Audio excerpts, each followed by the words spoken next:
Okay. Look, I want to move on to Myanmar. And in a hearing of the Joint Standing Committee's Human Rights Subcommittee, I think it was, we had the department saying that in its assessment, additional sanctions by Australia would not have a positive impact on the ground. Do you agree with that assessment, Minister? Is that the government's current assessment? Could you just change these? Senator, I understand there has been significant discussion of this issue, and I understand why. We have taken a number of steps since the coup in February. We have been absolutely consistent in our calls for the exercise of restraint. I'm asking about sanctions, Minister. Senator, it's not actually a black and white answer. So if I may be able to provide some context in terms of the government response, that I think would be helpful to you and helpful to the response. Okay, but my question was basically whether the assessment of additional sanctions by Australia would not have a positive impact on the ground, whether that's still the government's assessment. Senator, the government keeps our position on sanctions under review, as I have been clear in saying. We are a regional actor, if you like, a regional presence, strongly engaged with ASEAN. We have been very committed to supporting regional efforts to de-escalate the situation in Myanmar and to work towards a solution. I've engaged with many of my regional colleagues and internationally on the question of sanctions.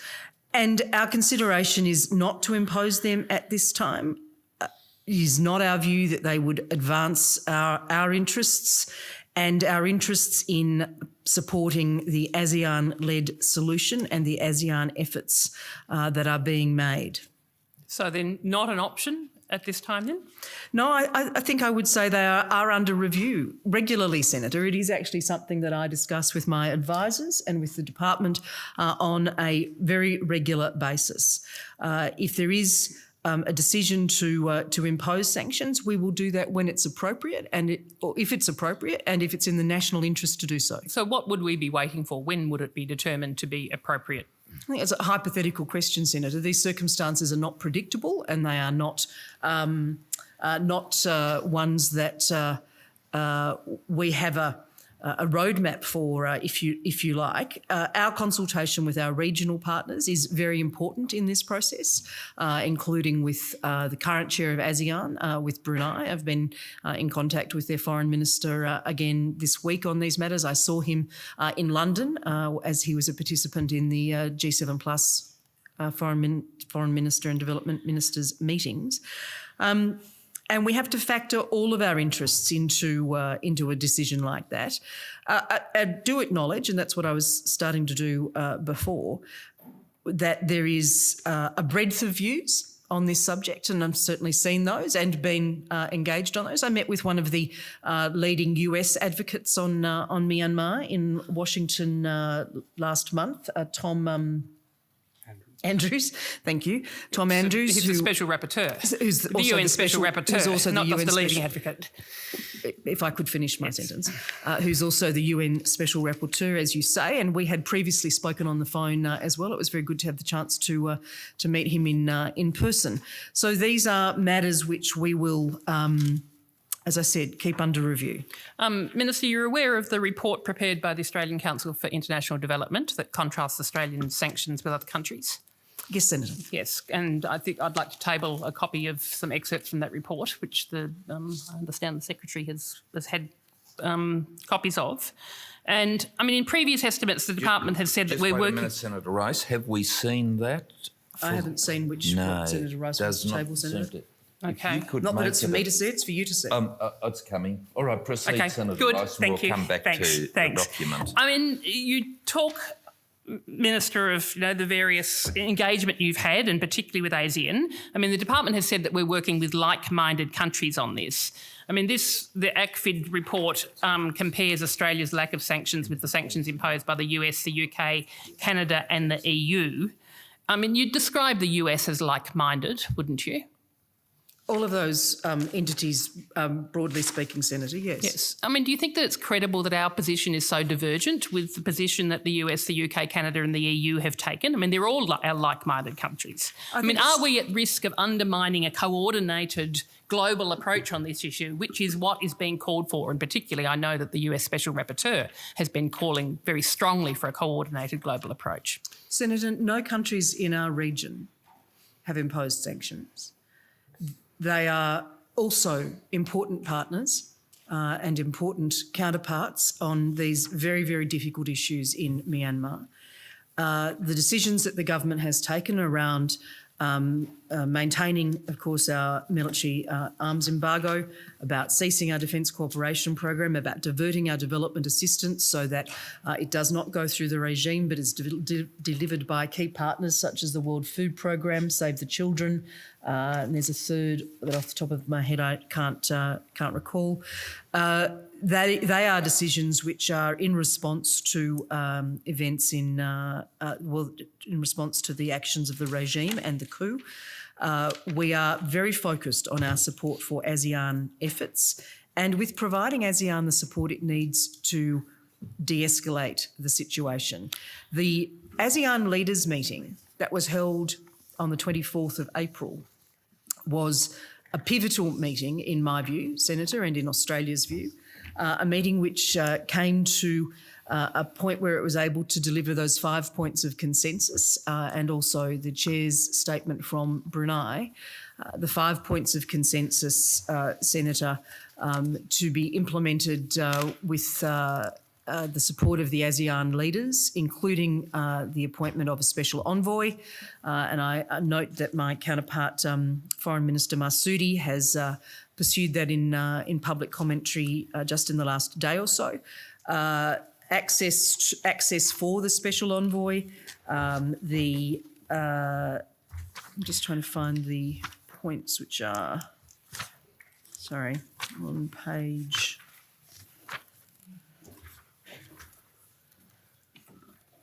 Sorry, Senator.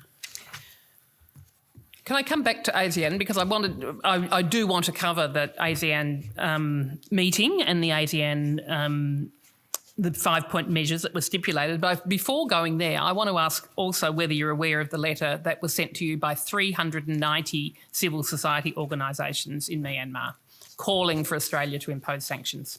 Yes, I am aware, Senator. And would you agree that those 390 civil society organisations in Myanmar, who are suffering being shot at by junta forces, do have a fair understanding of what the situation on the ground is? I'm sorry, I missed the end of your question, Senator. Whether those 390 civil society organisations would actually have a fair understanding of what the situation on the ground is, and hence that would inform their call for Australia to impose sanctions. Senator, I certainly respect the perspective that those organisations bring, but Australia must make our decisions based on a range of factors.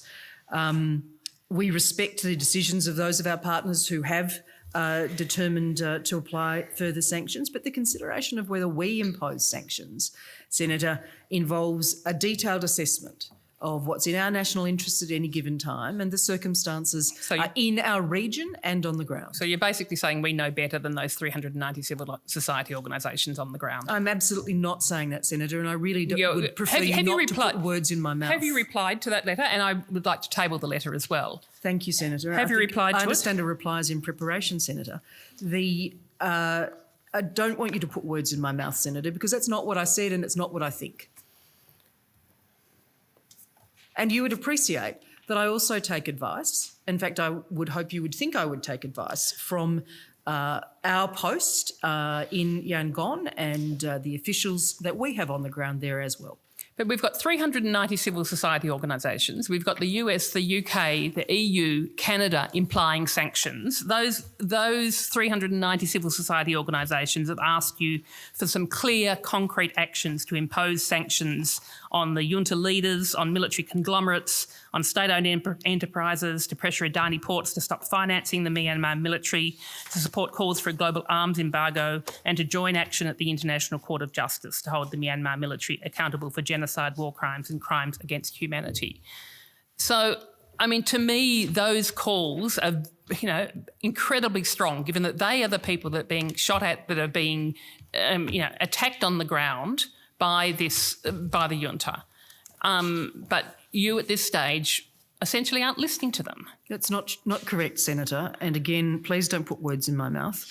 We are listening to all of those stakeholders and all of their views, and I respect those views, and we expect my post to engage with those representatives of civil society as they do, and to provide me with further advice on that, which they do. I mean, they literally say we are part of the masses, risking our lives to oppose the military's criminal junta. Look, I look forward to seeing how you reply to them, because I think the current situation is extraordinarily disappointing and really quite dismissive of the calls from a huge range of civil society organisations. So, Senator, and as was reflected in hearings that we have had here as well. Senator, I absolutely disagree with you that this is dismissive. This is one aspect of potential responses and actions on this matter. In other engagement, whether it is the shifting of our development assistance to ensure that is shifted away from the regime and not delivered through that process, whether it is the cessation of the Defence Cooperation Program, whether it is the support we have committed to the ASEAN Humanitarian Agency, AHA, $5 million of humanitarian funding through that process, and whether it is the comprehensive engagement that we have with ASEAN leadership and leaders and with our ASEAN partners. I reject your description of our actions in that way. Sanctions are one aspect of potential response. They are not everything, Senator, but I respect the views of those who suggest that they believe they should be imposed. Will the government take any concrete steps if Myanmar doesn't implement the 5-point measures stipulated by ASEAN? I mean, what's the government's threshold for Myanmar failing to deliver on the 5-point consensus? I mean, given that the military chief, Min Aung Hlang's indication that they would only consider the points. Well, Senator, this is a process that ASEAN is undertaking. The points that I couldn't put my hand on earlier, including the immediate cessation of violence, a dialogue amongst all parties concerned, the special envoy of which I spoke, ASEAN's provision of humanitarian assistance through the AHA Centre, and a visit by the special envoy and delegation. We strongly support those 5 points of consensus, and we will continue to work closely. Hypotheticals, though. Okay. What contact has the government had with the National Unity Government? I might ask Mr Jadwat to respond to that, Senator.